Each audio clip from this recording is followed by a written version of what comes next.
Hello everyone, welcome back to my channel. Radhe Radhe, Om नमस्कार सभी को। कैसे आप सभी लोग? होप आप सभी बहुत अच्छे होंगे। आप लोग अपनी पढ़ाई वगैरह बहुत अच्छे से कर रहे होंगे। तो जैसे योगा का एक 1 ईयर का जो कोर्स है उसके बारे में आप लोगों की क्वेरी थी, बहुत डाउट हैं, तो वो सब कुछ इस वीडियो में क्लियर हो जाएंगे। वीडियो को लास्ट तक जरूर देखना, ठीक है। और वीडियो को आप लोग देखते नहीं हो फिर मेरे को मैसेज करते हो, मैसेज में सब कुछ नहीं बता सकती, और कुछ कुछ मैसेज मतलब आपके कमेंट जो होते हैं यूट्यूब पर मुझे शो नहीं होते हैं।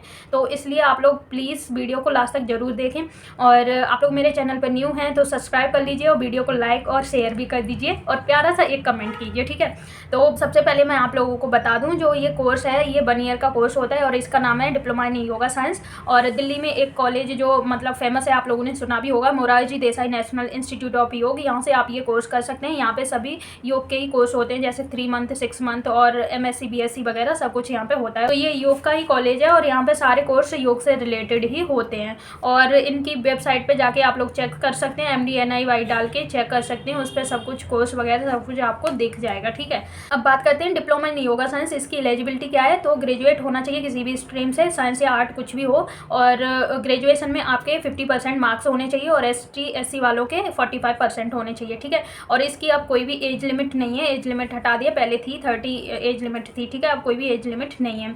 और डिप्लोमा में मतलब एडमिशन कैसे होता है? तो एंट्रेंस एग्जाम के बेस पे होता है। सबसे पहले आपको एंट्रेंस एग्जाम देना होता है, जब वो क्लियर हो जाता है उसके बाद आपका एडमिशन प्रोसेस होता है। तो एंट्रेंस एग्जाम के जो फॉर्म है वो जुलाई में आते हैं, 10, 11, 12 जुलाई में आपको देखने को मिल जाएंगे। इनकी जो वेबसाइट है MDNIY करके सर्च करेंगे, उस पर आप लोगों को देखने को मिल जाएगा। फॉर्म वगैरह सब कुछ उसी पे शो होगा और वहाँ पे अकाउंट नंबर वगैरह सब कुछ होगा। जैसे आप लोग कहीं बाहर से अप्लाई कर रहे हैं तो ऑनलाइन फीस सबमिट करके उसका स्क्रीनशॉट वगैरह लेके सब कुछ, और हार्ड कॉपी फॉर्म की निकाल के और फिल करके बाई पोस्ट कर सकते हैं, कोरियर वगैरह कर सकते हैं, या फिर कॉलेज में आके भी सबमिट कर सकते हैं। और इसका फॉर्म ऑनलाइन सबमिट नहीं होता है, ठीक है, आपको कॉलेज में आके ही करना पड़ेगा। तो एप्लीकेशन फॉर्म की सबमिट करने की जो लास्ट डेट होती है वो अगस्त में होती है, यानी 4-5 अगस्त तक इसके फॉर्म सबमिट होते हैं, ठीक है। और इसका एंट्रेंस एग्जाम अगस्त में ही होता है, जैसे 11-12 में भी हो जाता है और 13-14 में, ऐसे मतलब 15 से पहले ही पहले हो जाता है। तो अगस्त में ये आपका पेपर हो जाएगा, यानी जुलाई में इसके फॉर्म ओपन होंगे और मतलब अगस्त में 2-3-4 तारीख तक इसके जो एप्लीकेशन फॉर्म है वो सबमिट होंगे। उसके बाद आपका 11-12 में पेपर हो जाएगा। एंट्रेंस एग्जाम होने के बाद आपकी मतलब फर्स्ट मेरिट लिस्ट की काउंसलिंग होगी 20 के बाद होगी, 20 अगस्त के बाद, यानी 21-22 में भी हो सकती है, 23 में भी हो सकती है, ठीक है। ये कॉलेज के ऊपर डिपेंड करता है। हमारी 21 को हुई थी, ठीक है।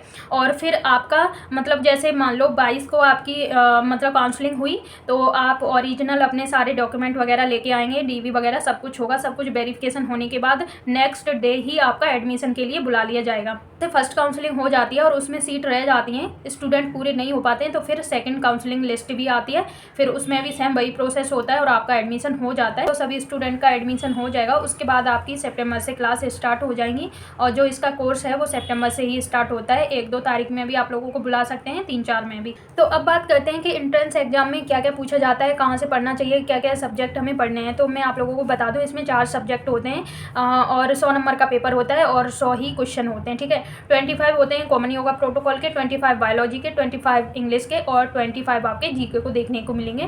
25 क्वेश्चन आपको कॉमन योगा प्रोटोकॉल के देखने को मिलेंगे। अब यही नहीं है कि सारा कुछ बस कॉमन योगा प्रोटोकॉल के ही बारे में पढ़ना है, योगा के बारे में पढ़ना है, यानी हठ योग के ग्रंथ कौन कौन से हैं और भगवत गीता के कितने अध्याय, और जैसे शंख प्रक्षालन होता है उसमें कितने आसन होते हैं, खाना खाने के बाद कौन सा आसन करना चाहिए, ठीक है। और कोई भी मतलब कोई आसन दे देंगे तो कि थायराइड में ऐसे कि कौन सा आसन करना चाहिए, कौन सा नहीं करना चाहिए, ऐसे क्वेश्चन होंगे।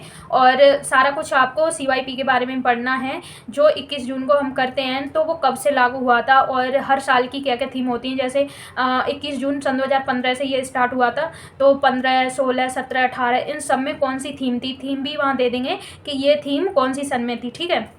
तो ये सब कुछ आपको पढ़ना है, यहाँ से आपका ये कवर अप हो जाएगा। तो ऐसे ही क्वेश्चन देखने को मिलेंगे, यानी प्रिंसिपल उपनिषद कितने हैं, और क्या कहते हैं योग के रचयिता कौन है, योग के प्रणेता यानी फादर ऑफ योग, तो यही क्वेश्चन होंगे। 25 क्वेश्चन बायोलॉजी के देखने को मिलेंगे, और बायोलॉजी ज़्यादा हाई लेवल की नहीं पढ़नी है, जैसे आपने 9th 10th 11th 12th में पढ़ी होगी वही पढ़ लीजिए, ठीक है। और हो सके और पढ़ना चाहते हो तो NCERT की बुक भी पढ़ सकते हो। और जो अपने सिस्टम होते हैं मतलब 11-12 जो भी उनके बारे में सब के बारे में पढ़ लो, जैसे रेस्पिरेटरी और एंडोक्राइन, ये सारा कुछ ठीक है, और नर्वस सिस्टम वगैरह, तो ये सब कुछ पढ़ लो। और तो मैंने तो इतनी ज़्यादा बायोलॉजी पढ़ी नहीं थी, फिर भी मेरा ठीक हो गया था। और जैसे सिस्टम के बारे में पढ़ो तो ज़्यादा डीपली मत पढ़ना, सभी में थोड़ा थोड़ा पढ़ लेना, और कितनी बोन होती हैं और मसल्स के टाइप वगैरह यही पढ़ लेना, ठीक है, क्लियर हो जाएगा। ज़्यादा हेडेक लेने की ज़रूरत नहीं है आप लोगों को, और इतना ज़्यादा मतलब हार्ड भी नहीं होता है। तो 25 क्वेश्चन आपको जीके के देखने को मिलेंगे। और जैसे मेरे पास क्वेश्चन था कि जीके हम लूसेंट से पढ़ लें तो हो जाएगा, तो इतना हाई लेवल उसमें नहीं होगा, ठीक है। ये कॉम्पिटिटिव एग्जाम नहीं है, ये केवल और केवल इंट्रेंस एग्जाम है, तो इतना ज़्यादा हाई लेवल की जीके वगैरह नहीं पढ़नी है। जैसे आप लोगों ने 8th 9th 10th 12th की पढ़ी होगी ना, उसी में से क्वेश्चन आपके पुटअप हो जाएंगे उसमें, ठीक है। और जैसे करंट का थोड़ा सा पढ़ सकते हैं, स्पोर्ट्स वगैरह के बारे में, यूएनओ के बारे में, यही थोड़ा देख सकते हैं, ठीक है। और जांच के देखने को मिलेंगे। तो इंग्लिश भी कोई ज़्यादा हाई लेवल की नहीं आती है, ठीक है। जैसे कॉम्पिटिटिव एग्जाम की आप लोगों ने तैयारी की होगी, या फिर 9th 10th 11th 12th में पढ़ी होगी, उसी से हो जाएगा, ज़्यादा टफ नहीं आती है। मेरे को पहले बिल्कुल भी इतनी ज़्यादा इंग्लिश नहीं आती थी, और मैंने कुछ भी पढ़ाई नहीं की थी, फिर भी 3 दिन मैंने थोड़ा थोड़ा देखा था, उसी से क्लियर हो गया। तो इतना ज़्यादा ये मतलब हाई लेवल का नहीं आता है, ठीक है। फिर ये डिपेंड करता है कि स्टूडेंट की स्ट्रेंथ कितनी है। अगर ज़्यादा स्टूडेंट है तो हो भी सकता है कि भाई मतलब आपके नंबर के अकॉर्डिंग ही आपको एडमिशन मिलेगा, ठीक है, क्योंकि इसमें कैटेगरी की वाइज भी होता है। तो आप लोग ज़्यादा टेंशन ना लें, इंग्लिश भी मतलब कोई ज़्यादा हाई नहीं आएगी। और अगर आप लोगों ने किसी भी कॉम्पिटिटिव एग्जाम की तैयारी की होगी तो वो पढ़ी होगी, तो उससे भी हो जाएगा क्लियर, ठीक है। तो ज़्यादा हेडेक लेने की ज़रूरत नहीं है। तो योगा वाला जो पार्ट है उसमें आप लोगों को ऐसे ही क्वेश्चन देखने को मिलेंगे, यानी प्राण कितने प्रकार के होते हैं, पंच प्राण के नाम बताइए, उप प्राण के नाम पूछ लेंगे, षटकर्म क्रियाएं पूछ लेंगे। तो षटकर्म की क्रियाएं बॉडी क्लीनिंग के लिए होती हैं, और ये 6 प्रकार की होती हैं, जैसे धोती, बस्ती, नेति, नौली, त्राटक, कपालभाति। और उसमें पूछ लेंगे कि त्राटक कितने प्रकार के होते हैं, या फिर कपालभाति कितने प्रकार की होती है, क्योंकि कपालभाति 3 प्रकार की होती है। और लाभ भी पूछ सकते हैं, ठीक है, एक और कुछ दे देंगे और 3 उसके लाभ दे देंगे। तो ऐसे ही क्वेश्चन मिलेंगे। और इसके एंट्रेंस एग्जाम के बारे में और बता दूं, आपका डाउट है कि जो एंट्रेंस एग्जाम है वो एक ही दिन होता है, ठीक है, और कॉलेज में ही होता है, इसका सेंटर वगैरह कहीं नहीं जाता, इसी कॉलेज में पेपर होगा और आपको पेपर देने आना पड़ेगा। ऑनलाइन पेपर नहीं होता है, ऑफलाइन होता है, ठीक है। और मतलब ऑब्जेक्टिव टाइप क्वेश्चन होते हैं, ठीक है। आई थिंक इसमें नेगेटिव मार्किंग तो नहीं होती है।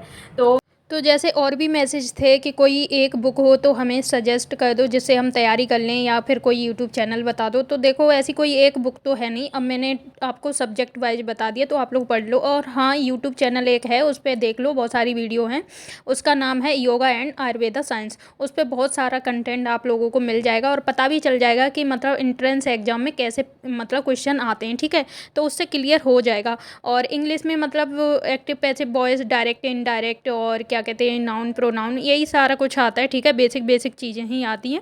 और आप लोग उस पर देख लो, यूट्यूब चैनल पे पता चल जाएगा। ये अच्छा है, इससे मैंने पेपर की भी तैयारी करी है, इसलिए मैं आप लोगों को बता रही हूँ।